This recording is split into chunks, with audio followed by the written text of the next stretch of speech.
Me is the person you see. I'm not hiding anything.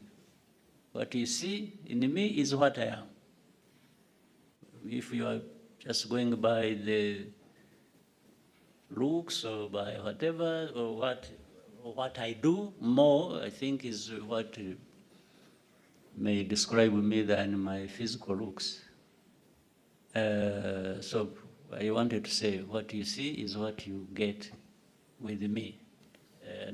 In most cases, in words or in deeds, they relate. My deeds and my words tend to relate. My looks may be different from that, may be different from my deeds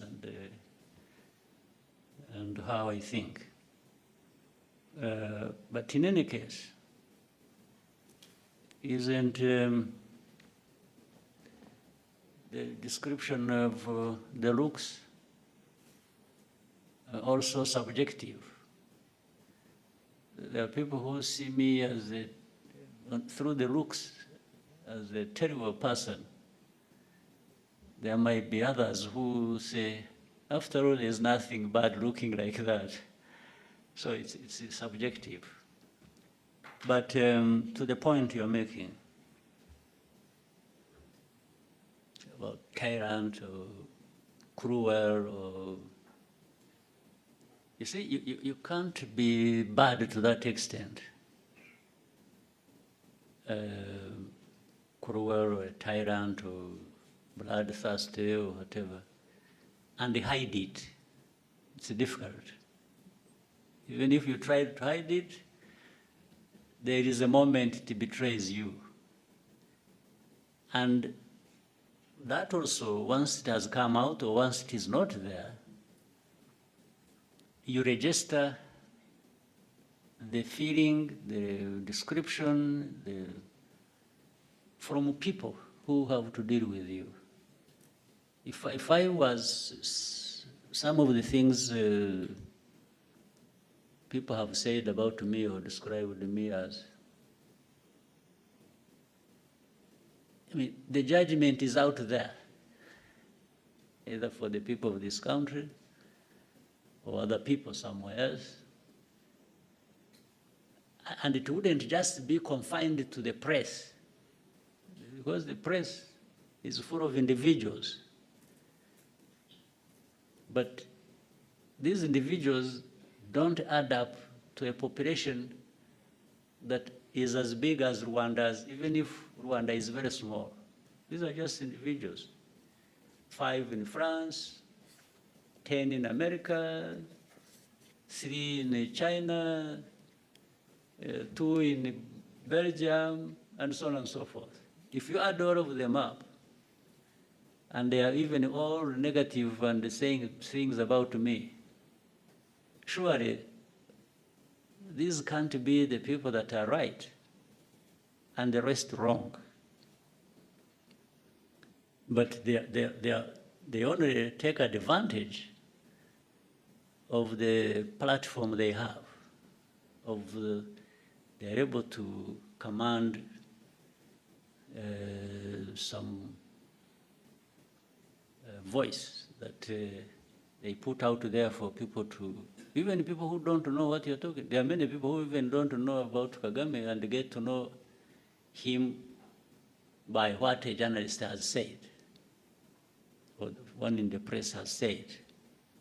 And in many cases, in my experience, some of them have started by hearing what the journalist said, and they ended up saying, but we've been told lies, when they come to know this through other means, either by direct contact or visit or whatever, and interaction with other people who know this person that has been talked about. They may say, this person told us lies. And consistently, over many years, has been telling us lies. What we saw, what we heard, whether it is this city, whether it is the person, whether it is this. They say, no, but what we are being told is completely different from what we have seen or experienced. So,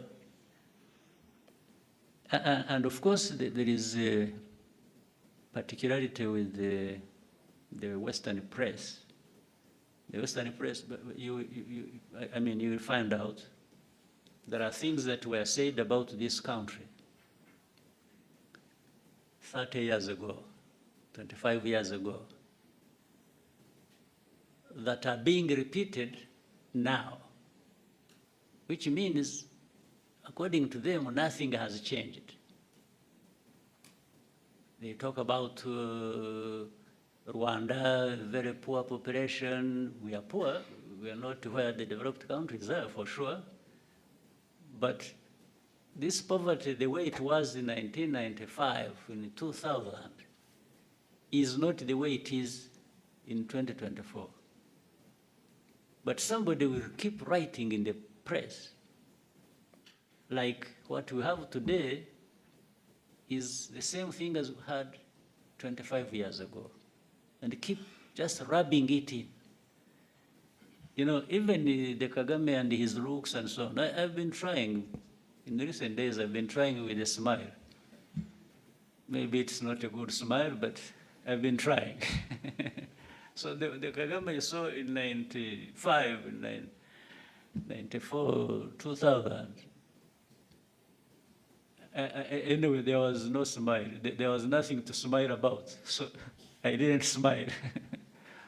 But now with some progress, I can afford some smile once in a while. So if somebody thinks,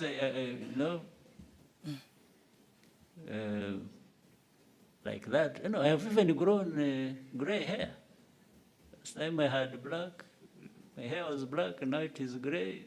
It is actually disappearing. I may be bald. So if you think the Kagame you saw 20 years ago is the same now, no, it is a misrepresentation. But even then, that time, I looked different, and the press may not have liked the way I look,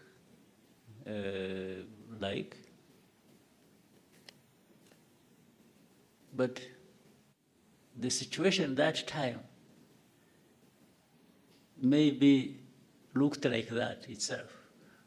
So I can't be in a heap of dirt and then I'm smiling.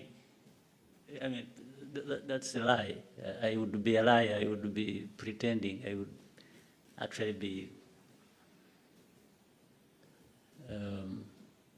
having some problems with me to pretend that everything is okay around me when everything is bad. So, finally, the Kagame you see, or there, or you like, or you don't like, is going to be there anyway. I don't need anybody to like me or to hate me to live my life. I live my life whether you like me or you don't like me. And I have my views, I express them, I will do things, I will do. So I owe my living to not a single individual or country, even if powerful ones. No, we are all human beings created, sometimes they say, by God. I don't know, maybe we are there for something. But so for somebody to have powers over me, that one I can tell you is not possible. Even the most powerful didn't create me. Who created them, first of all? And we are all here just temporarily. If we are lucky, we live up to 100 years. Those are the luckiest. So the one who is saying all that has also his time, and he'll go like all of us. Everyone has their day. So that's why I can't accept that anyone who has powers over somebody else to the point of dictating. Even the most powerful don't have power over us, how we live, how we do. So, but the Kagame has been shaped by that philosophy, that understanding, that, well, I try like any human being, and do my best, do what I can do what I have to do. I may have flaws, make mistakes, own up and do good things, benefit others. And so I'm that person. Tell those people that actually to know me is not complicated. It's straightforward. It's me.